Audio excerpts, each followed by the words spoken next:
It's time to do business again. It's Friday business. But before the holiday or the weekend, let's do a bit of business right here. 55 minutes is what we have.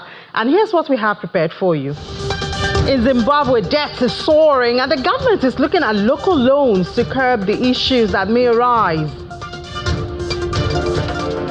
And in Nigeria, the bank's windfall tax is generating conversations, especially now that it's been raised from 50 to 70%. Green jobs growing in Kenya, and they may just overtake Nigeria. They're forecasting 240,000 more green jobs for their citizens. You're welcome to the program. I'm Ini John Mekwa. Let's do business now, starting from the global space. And that's oil, mostly. Oil prices rose slightly on Friday, but remained on track for a third straight week of declines. And that's because of weak demand in China, which is the world's largest crude importer, and expectations of a ceasefire deal for the Gaza war and related violence in the Middle East. Brent crude futures for September was up 15 cents, that's about 0.2% to $82.52 a barrel, while WTI of the United States also for September went up 13 cents, also 0.2% to $78.41 a barrel. The gains on Friday and Thursday, which were mainly due to data showing that the United States economy had grown at a faster than expected rate during the second quarter, were dwarfed by broader declines in recent weeks. Chinese data is also contributing.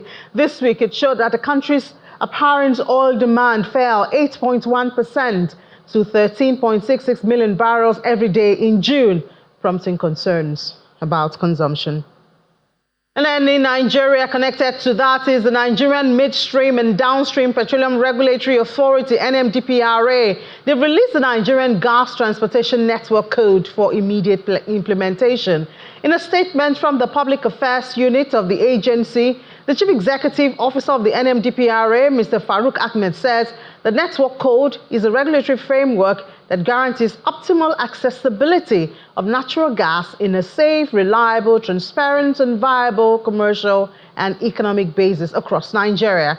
The network code is a set of unified rules that ensures non-discriminatory access of a gas pipeline system operated as a network for the purpose of delivering commercial volumes of natural gas from upstream producers and wholesale gas suppliers to the wholesale customers in the downstream sector.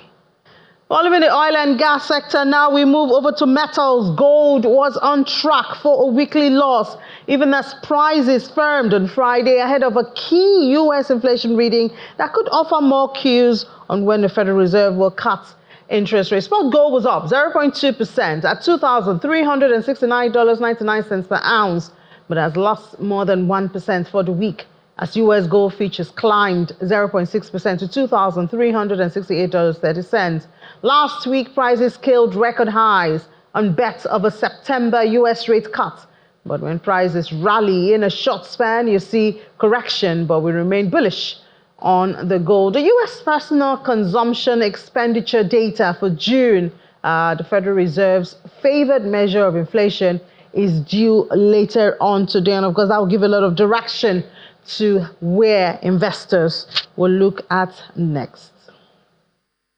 Now, going green is now a common phrase, and it's global. But what happens to the infrastructure to sustain green operations? Organizers of the Oriental News Summit believe that this is an important area for Nigeria to discuss. And that was the focus at the 2024 event, which had economists and other stakeholders in Lagos, southwest Nigeria. Exploring nature for energy is the conversation here at the 2024 Oriental News Summit with the theme Green Economy, Sustainable Growth and Infrastructure Transformation. The objective here is to practice sustainable actions in daily tasks. The world is transitioning from an era where the metrics or the parameters for a company's success is measured only by the profits and the dividends to shareholders. Other metrics highlighted above are equally very important, especially the question of sustainability. This should form a major part of our business and economic management culture. As stakeholders, we have responsibility to hold businesses and policymakers accountable on account of these critical metrics. When you see this, don't be afraid, all right? They are just there to give you power. Of course, you can use the windmills. The guest speaker, the Director General of the Securities and Exchange Commission, Dr. Emomotimi Agama, delves into the heart of the issue. So, we're saying that the Renewable Energy Master Plan aims to diversify Nigeria's energy mix by increasing the share of renewable energy to 30% of total electricity generation by 2030. 2030 is just 6 years away. We hope we'll get there. The target aligns with Nigeria's commitment to sustainable development and reducing its carbon emission footprints. The headers from the Energy Commission. So it is clear and important that this is done to be able to deal with the issues around power. The REM prioritizes the development of solar, wind and hydro and biomass energy resources. What is biomass energy resources? Do you know that from cow dung, from your poo, you can actually create energy? 7,000 megawatts of electricity is generated from the national grid, but only 6,400 megawatts is transmitted. Perhaps green energy has the solution. When we are talking about the infrastructure transformation, we need to look into the infrastructures of the national grid. If we decide to even generate 1 kilowatt of electricity, we are 200 million Nigerians. Let's say even 50 million generate 1 kilowatt of electricity. We will not be able to have the infrastructure to transmit the 50 million kilowatts, which will be like 50,000 megawatts of electricity. Even if we generate it today, we will not have the infrastructure to carry it. So the onus is on each and every one of us to just go renewable. The onus is now on individuals and businesses to think and do green in daily operations for sustainability. We have our online professors. Now, financial experts have been reacting to the announcement that the federal government is turning to domestic Eurobond to finance the 2024 budget. The Minister of Finance and Coordinating Minister of the Economy, Mr. Wale Edun, had said that Nigerians in diaspora are the target to raise $500 million. The Chief Executive Officer of Smartcom Investments Limited, who was a guest on Business Morning earlier today, believes that if a purpose is attached to that funding and it's well defined, then this could be a successful platform for raising funds for the government. The CBN, as the regulatory body and Ministry of Finance, should come up with strong compliance process to support the policy implementation, such that when the fund is launched, the purpose is declared, and compliance to make sure that what they said the money will be used for is what is used for, and they measure the performance, they measure the outcome. With that, we will be able to know when to launch another one, or people will come out because there might be periodic reporting of how it's going, and you'll see it driving more interest in people that are a bit skeptical about investing in Nigeria. Nigeria today can actually bring in over 20-40 billion dollars into the economy, but they are just afraid. So compliance, commitment to what we say we will do, and being transparent about it and reporting it objectively to the public will help a lot in reinstating confidence in Nigeria and our people in diaspora. We'll see how that fund, the $500 million Eurobond plan by the government will go. Now, the National Assembly has increased the windfall tax on banks' foreign exchange gains to 70% from the initially proposed 50%, and that's in the Amended Finance Act of 2024. Of course, a windfall tax, we know is higher tax imposed by the government on sectors or businesses that have benefited from favorable market conditions. And so Nigeria's leading commercial banks, some reports say that so far in the first quarter, they've reported about 3.37 trillion naira for the first quarter of between 2023 and 2024. That's according to, well, putting together some of their financial statements. So, of course, you may now want to calculate how much the government might be taking as a windfall tax if it's 70%. Well, let's get the views of the Chartered Institute of Banking of Nigeria. Their president joins us virtually now from Abuja. Let's hear what they've been discussing about this and perhaps what they hope to do. Professor Pius Olarinwaju, President, Chairman of Council, Chartered Institute of Bankers of Nigeria. Professor Olarinwaju, good afternoon and thank you for your time. Thank you. Thank you for having me on this program for us to be able to contribute a meaningful quota to the discussion that is ongoing on this issue. But the irony of it is that the hat has already been passed. Like you rightly mentioned, 70%, of the windfall, is to be paid by banks and everything. But we believe that before the act is finally signed, it's still a bill because the president is yet to sign it. We believe that there is need for this advocacy, and that's exactly what we are doing. Because at the initial stage, we are being reliably informed that it was supposed to be 40%. In the course of discussion during the public hearing, it was moved to 50%. So we were shocked when we learned that at the end of the day, when the bill was passed by the House of Assembly, it was increased to 70%. There are consequences that is likely to follow, especially financial consequences that is likely to arise. Our question there is that we are not averse, we are not against the windfall being, taxed or levy, whatever language is being used. But our argument has been that, there must be fairness in what we are doing. Banks are not the only one that has gained from this windfall. Also, we are aware of the fact that CBN gave a directive that banks should not use it as a means of declaring dividend for their investors. We believe that at this critical moment of the economy, we are in support of government in the sense that they need for money to be able to fund some of their projects, especially the social-related infrastructures. We all aware that there's infrastructural inadequacies in the country today. But however, there should be fairness. Fairness in the sense that to avoid double taxation, banks had already paid their normal tax. Now you want to levy on those windfall, let it be limited to windfall.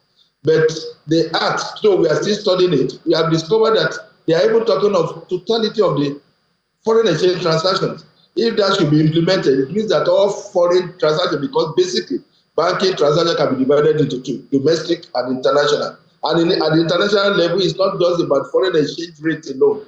We are aware that the margin of the foreign exchange market brought about, the windfall. And the windfall, if we are going to pay levy, let it be limited to the windfall and not the totality of foreign exchange transactions. Otherwise, it will have an effect, on the bank. And moreover, in addition to that, the fact still remains that at this critical moment, when banks are about, and there's a directive from CBN for recapitalization.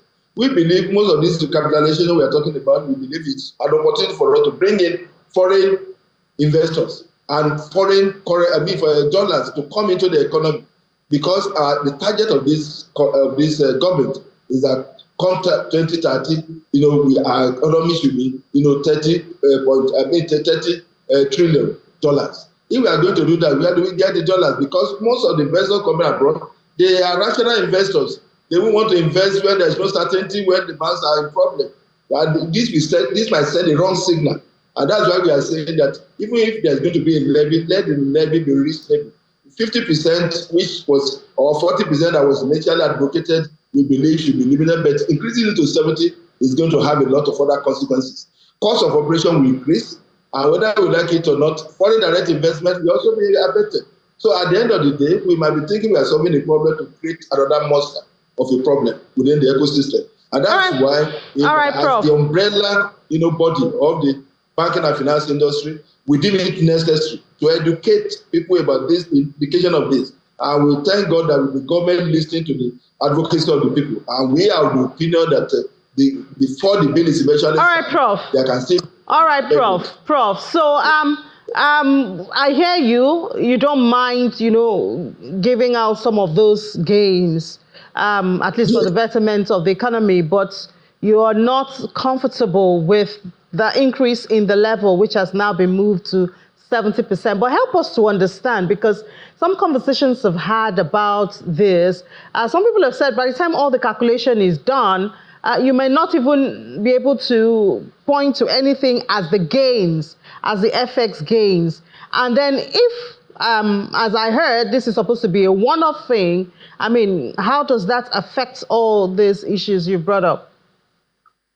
Exactly. That was the point I was trying to make before. That, look here, it should be limited to the windfall. Windfall is clear to everybody. But how do you measure the windfall, Prof? How do you measure the windfall? It's accounting procedure is there. It's already captured. It's already captured, within that accounting system. Because there was a directive, like I did mention, there was an initial directive by the CBN instructing the banks not to even declare any part of it as dividend. And when that directive was given, there was an understanding that there is likely to be something coming, a policy coming in that direction. So it is set aside. It was not declared as dividend for people. So now what we are trying to say is that the new act, like I said, we still want to study it and make sure that we look it until it's signed. Because like I said, there can still be some amendments here and there. That is covering all foreign exchange transactions. That is, if that is included in the act, then it will create a problem for the banks. And that's what we are trying to say. And ultimately, it will also, the same problem we are trying to solve might be extended to the customers. Because customers, it means that if you are even doing trade finance, international trade finance, the cost, banks cannot bear all those costs without passing it to the customer. And already, the inflation is very high. The rate of interest is very high. The economy is already panting, economically. And with all these policies, so that's why we need to measure our policy and make sure that those people who are directly invested are involved in this final decision. The idea of just increasing from 50 to 70 to be, we need to exercise caution. And that is exactly the issue we are raising here. Because it's going to have a multiplier effect on the ecosystem as a whole. Perhaps if you help us understand some of those multiplier effects, especially as it would affect the customers. Operational costs will increase. That is a fact. It's another that economic negative. It will have a negative impact on the economic growth because all other things, the rate of inflation and everything will also be affected. The way this thing are connected. It will affect the growth itself we are talking about. And at the end of the day, we might be back to square one. And that is why there is need for cautious optimism in what we are doing in the policy, so that it should be a gradual process. And like I said, it should not be something that should be extended to all foreign transactions.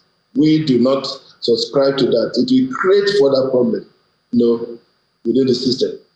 So are you in conversation with the regulator, the lawmakers, to push this perspective of yours?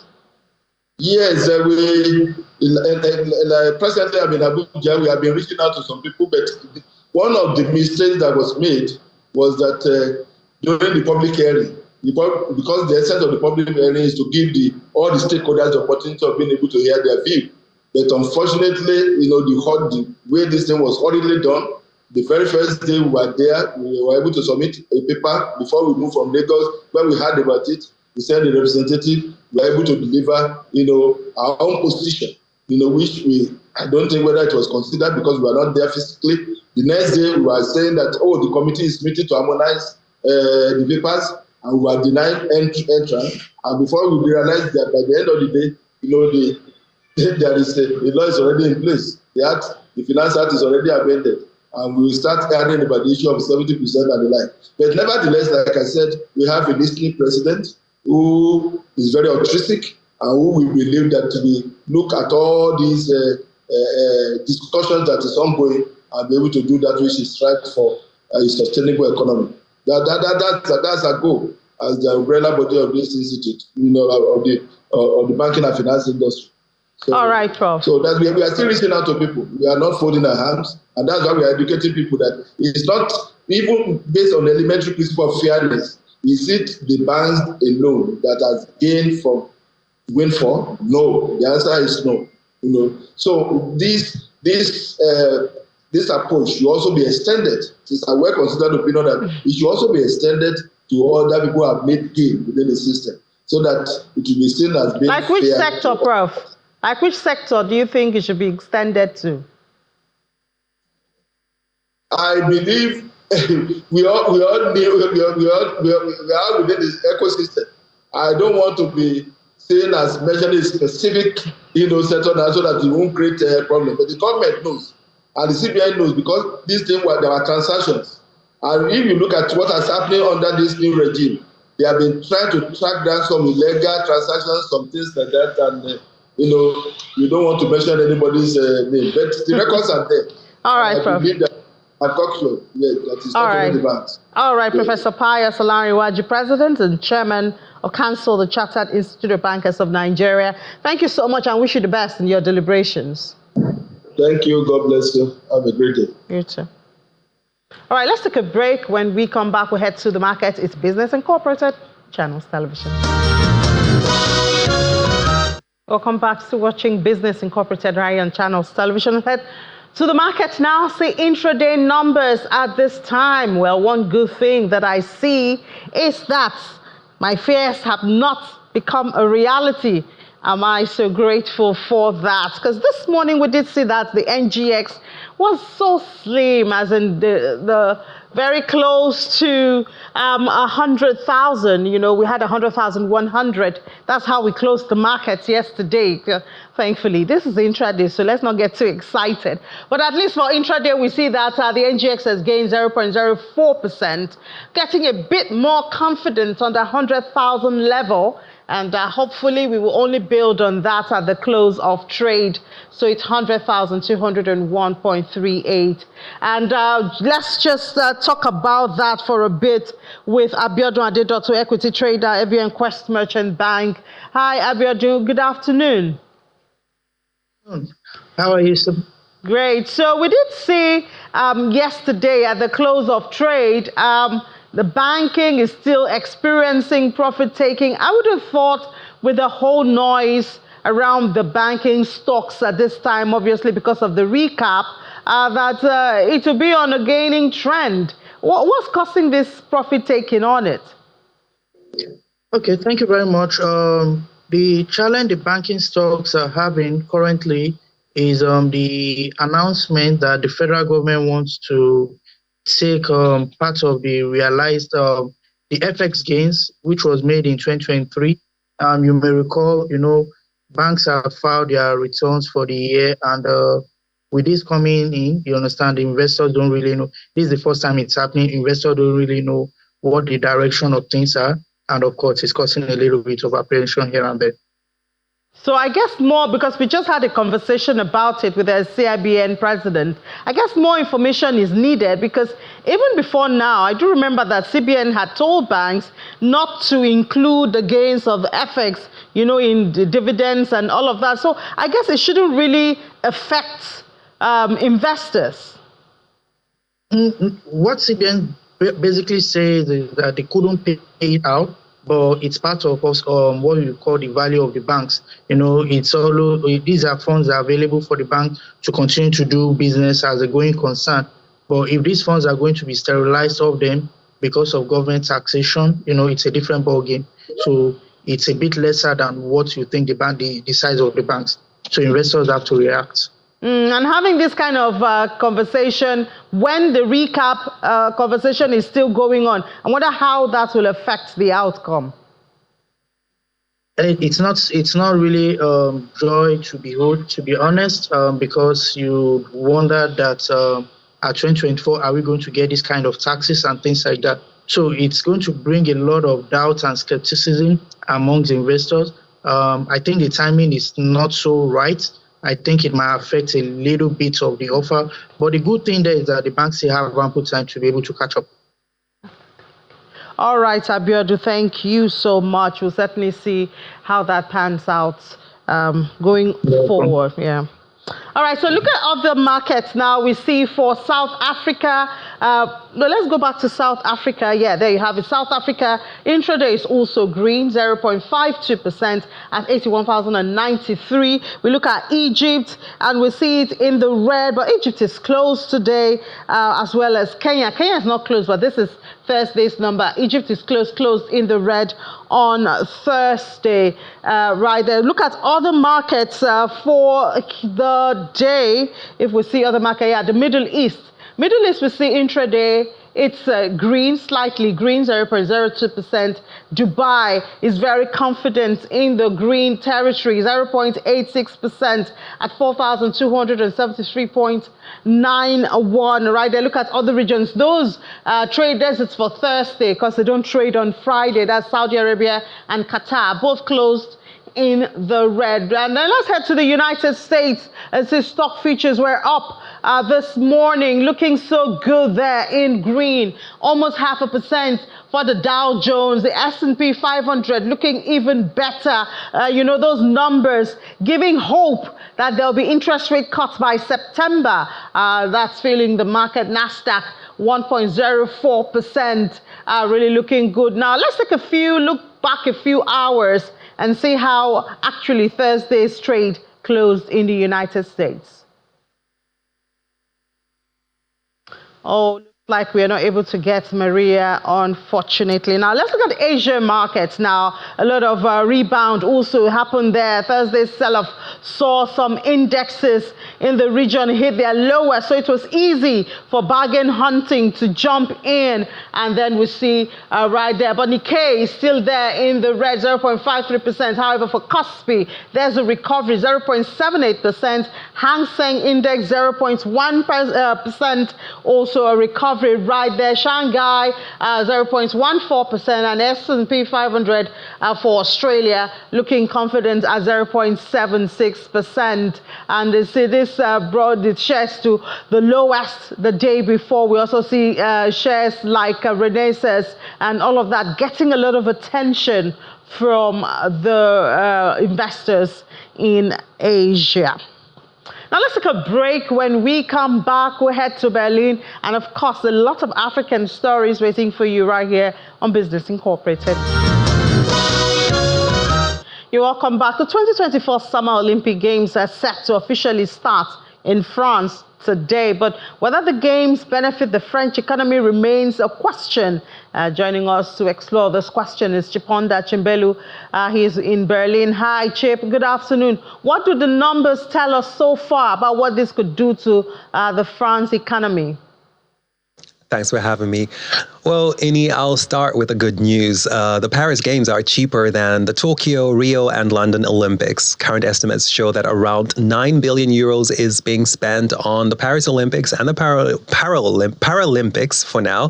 And of course, to put that into context, a recent study shows that the London Games were around double that, and the Games in Rio were more than 2.5 times more expensive. Now, the Paris Games organizers have spent at least 2 billion euros more than was initially planned, though. And they blame that on inflation, which reached record levels in Europe during the COVID-19 pandemic and after Russia launched a full-scale invasion of Ukraine. And spending on security and personnel could push the cost even higher. France is deploying around 45,000 police officers during the opening ceremony, for instance, and 10,000 soldiers will be taking part in security operations in Paris and the surrounding areas. So how are the games affecting businesses, especially small ones? Well, right now, there are reports of cafes and small businesses in Paris seeing fewer customers. Many locals have left the city in the run-up to the games, which take place, of course, during France's summer school break. The bad news for now is that the Olympic organizers haven't sold as many tickets as had been hoped, and that could mean that not as many visitors may show up in businesses and eateries to make up for the locals who've left. And we are also seeing the impact of the Olympics on Air France KLM. Now, the airline group has cut its full-year capacity focus by 1 percentage point because more tourists than expected are avoiding Paris because of the Olympics. And of course, they are avoiding the high prices and potential disruptions. And that could actually result in a bigger shortfall for Air France KLM. But the expectation is that the number of tourists will recover after the games, and they could also help renew interest in Paris as a holiday destination. Now, the French capital already received 15.5 million visitors last year, and that number could be set to rise this year and the next. So that is, of course, one clear benefit of the games. Now, France's official statistics office has a forecast growth of 0.3% for the GDP in the third quarter. So there may be, of course, also a short-term boost, especially if visitors flock to Paris during the games. Yeah, talking about winning and losing at the same time. So let's look at investors on the bigger markets and see how they're faring at this time. Well, any European markets are expected to be little changed today. Disappointing corporate earnings are weighing on share prices. Wall Street closed lower on Thursday despite stellar economic growth figures from the U.S.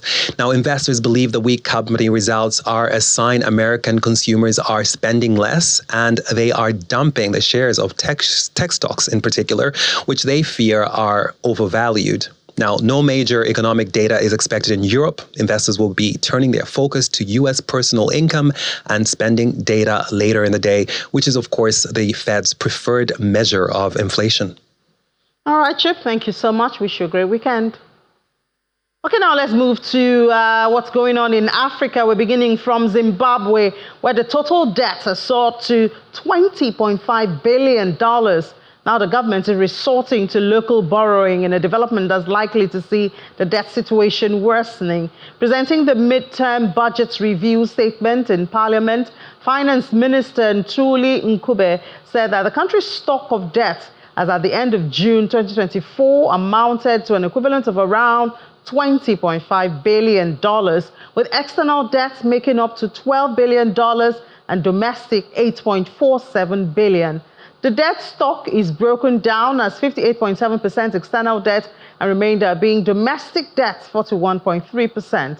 Market watchers have, however, warned against local debt accumulation, fearing the tide would crowd out local business players and further backslide the government into a twin debt challenge involving both local and external debt complications.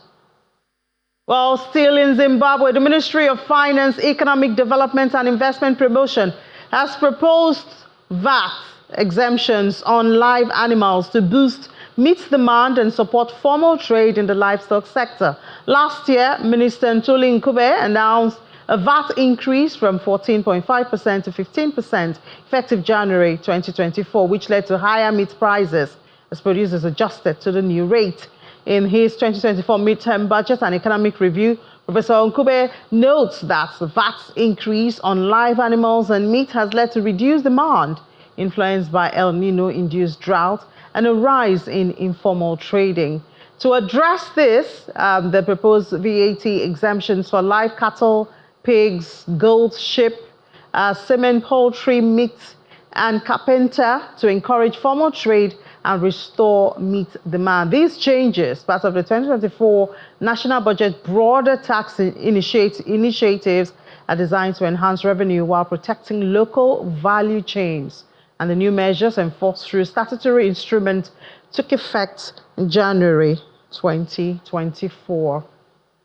Let's not leave Zimbabwe yet. We see that also in that country, foreign currency remittances surged by 16.5% to hit a record high of $1.2 billion in the first half of 2024, leaving diasporans standing out as lucrative foreign currency earners for the economy. The latest stats were revealed by the finance minister, who's been very busy during this 2024 midterm budget review. And they said that remittances grew by 16.5%, and the country has an estimated 1 to 2 million citizens living in South Africa, about 128,000 in the UK, many others across Europe, and are credited for this foreign currency inflows. Now in Kenya, that country is expected to create the second highest number of green jobs in Africa between now and 2030, fueling the race for environmental preservation and restoration. This according to Forecasting Green Jobs in Africa report. It says that the country will generate over 240,000 new jobs, catching up with Nigeria and seconding South Africa, which provides 275,000 jobs to citizens. On the other hand, Ethiopia will generate 133,000 jobs, DRC Congo will generate 47,000, and the rest of Africa will see an extra 1.04 million, bringing the continent's green cumulative to 3.23 million jobs. And these jobs will be around power transmission and distribution, hydropower infrastructure, battery storage, and waste remediation. Talk about bread in Egypt, one of their very basic consumption there. Egyptian Supply Minister Sharif Farouk has confirmed that the price of subsidized bread will not change following the recent increase in diesel and fuel oil prices. The statement, according to the Supply Minister, states that there will be no change to the price of subsidized baladi bread, which is sold at 20 pesetas a loaf and distributed throughout the nation. He points out that the state, represented by the General Authority for Supply Commodities under the ministry, takes into account all cost elements and production inputs related to the production of subsidized baladi bread, including the price of diesel and gas, in the light of decisions of the Automatic Pricing Committee for Petroleum Products. And we end this round of stories in South Africa, where the state-owned power utility Eskom has announced it plans to build a demonstration modular nuclear reactor as part of the country's strategy to increase nuclear power generation in its energy mix and reduce carbon dioxide emissions. So according to Becky Zumalo, the Eskom Group Executive for Generation, the utility is considering some of the decommissioned coal-fired power station sites in some provinces for the installation of 100 megawatts of small modular reactors. The plan, according to him, is to procure energy-based load capacity, including nuclear generation and battery storage, which could replace the coal-fired power stations when they get decommissioned in the years to come. Let's track the numbers in the crypto space and see what's going on there. I did hear that it's a Green Friday, and that is confirmed with a 4.79% increase on the price of Bitcoin. In the last couple of hours, Bitcoin has hit $67,317.05. I hear that Mr. Trump has a hand in this. Ethereum is also up 2.69% at $3,255.05. BNB, it's just a Green Friday. Yes, we do have XRP right there and Pepe, but I mean, majority here carry the vote, I guess. Mostly red, mostly green, I beg your pardon. Let's look at the headlines for this time. We hear that Mr. Donald Trump has the donation, over $4 million in cryptocurrency. That's what he has now. That's Mr. Donald Trump. Of course, we know what's going on with the politics, counting down to the election in November. That's it. And then also Michael Saylor, the co-founder of MicroStrategy, is also adding to this. It's Bitcoin surged 4% according to news because he's an advocate of Bitcoin, recently persuaded former NBA star Pippen to invest in Bitcoin, and so it's gone up by 4%. That's another driver of the price at this time. Another headline is Binance. Binance has launched a comprehensive trading service. That's from Binance. They seem they're looking for other ways, cut them in one way and then they find other ways. They introduce a multiple trading service for render, and they're catalyzed by recent token swap and rebranding from RNDR. Effective immediately, render is available for trading through Binance Simple Earn, Convert, and Margin services, among others. So if that's of interest to you, you might want to follow up. But I guess the most interesting of this is with Mr. Trump. Let's find out. And he's expected to give a speech at the Bitcoin conference on Saturday in Nashville. So I wonder what he would say there. But you can trust that there'll be no boring moments. Let's talk to Olumide Adesina now to find out what he is expecting from that speech and how that might move the price of Bitcoin again. Hi, Olumide. Good afternoon. Yeah, good afternoon. Thanks for having me.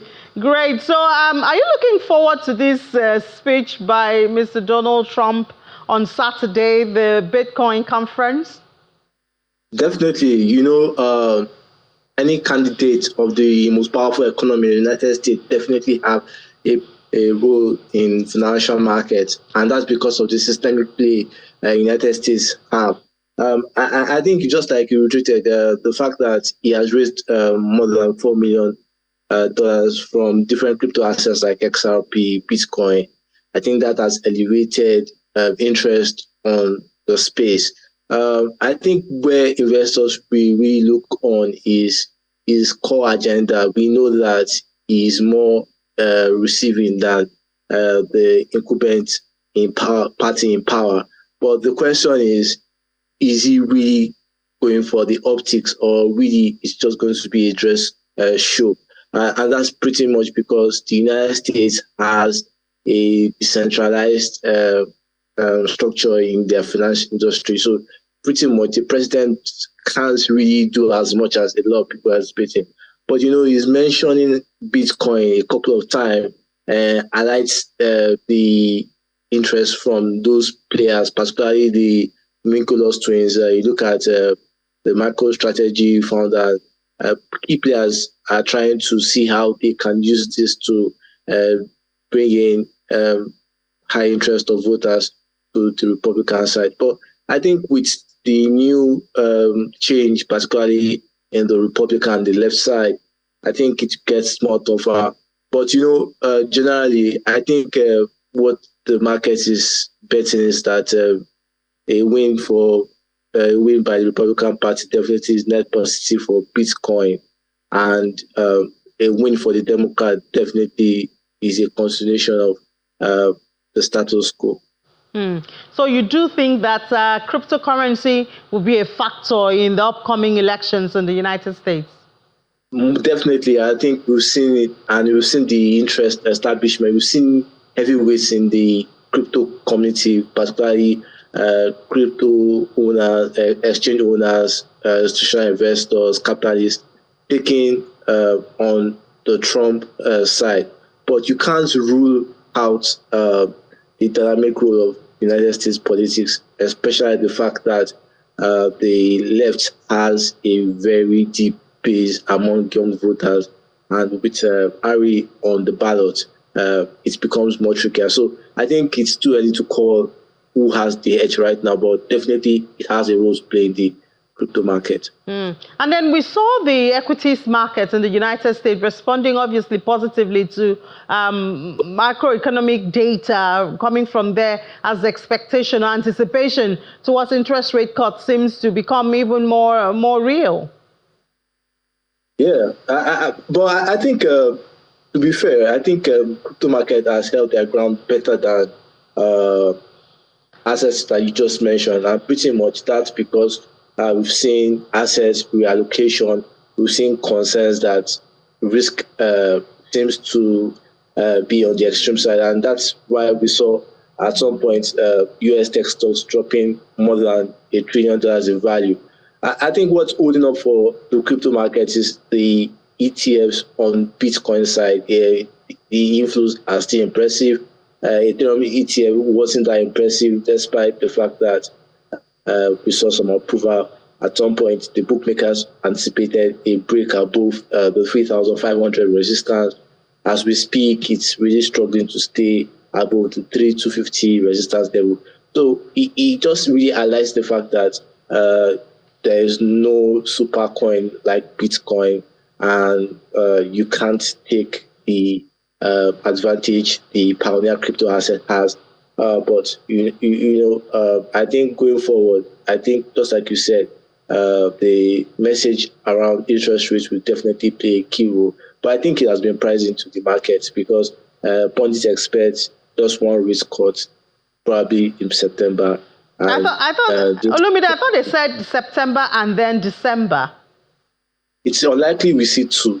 Unlikely we have a two cut, and pretty much even this one still based on Fed control watch it based on 75% probability. It's still because you need to look at the estimation. Early this year, the market said 3 rate cuts. At some point, players like Goldman Sachs, JP Morgan said they're not really expecting a rate cut. And that's pretty much because of the body language of the US Fed. So while we watch what the US Fed say in a couple of days, I think it's fair for us to look deeper at the real economy. And that is the fact that inflation still remains quite a concern. All right, so looking at this weekend now, it's going to be an exciting one, I can tell, because it's always 30 minutes of a speech from Donald Trump is certainly going to be. Well, how do you expect that? Seeing that it's a Bitcoin conference, how do you expect that to move the markets? Yeah, the Tennessee conference will definitely have an impact on the crypto market. You know, the crypto market doesn't go to bed. It's a 24-hour market. I think what will really make difference is the stance on regulation. You know, regulation has a major role, and also on how products, particularly ETFs, will play, security, commodity, all these issues will be.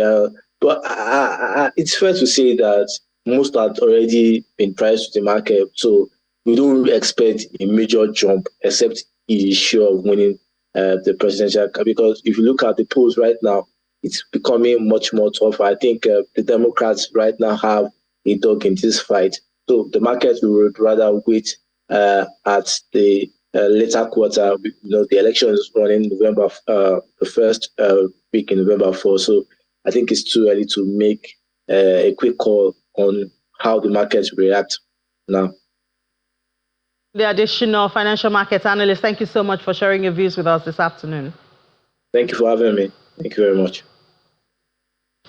All right, now let's look at some other coins, perhaps, yes, and see how the price looking this afternoon. So we see, of course, Bitcoin there surging 4.79%. Expected perhaps it might surge even more after Donald Trump's speech. 30 minutes of hearing Donald Trump speak on Bitcoin. So we know it's most likely will move the market one way or the other. Ethereum also, as we already saw, is up. BNB is also up 2.39%. Cardano 4.43%. XMP, the only red, remember when we saw the chart right there. So these are the major coins and their prices at this time. It's a greedy market, but as we always say, not just because it's greed, then you have to take profit. You might have to consult and look really closely before you make a decision or make a move on that. I wonder what this will look like on Monday after this weekend and that speech. Well, time will tell. Hope to be back here on Monday. Well, thank you so much. That's where we'll draw the curtains on Business Incorporated for today and for the week. Thank you so much for being a part of it. You need to know that we do not take you for granted. We know that we really need to have you here for us to be useful on this side. So tomorrow, there'll be Capital Markets at 7 p.m. Ladi Williams will be here to give you updates or summary of the markets for the week. You can also expect to get perhaps some stocks to look out for. That might help your investment decision at this time. The banks are on a hot seat. The windfall tax on the one hand, the recap on the one hand, see what's happening to all those stocks in the banking sector. But I'm off for the weekend, gladly, but I'll see you on Monday, God's grace. I'm Ini John Mekwa. Have a great weekend.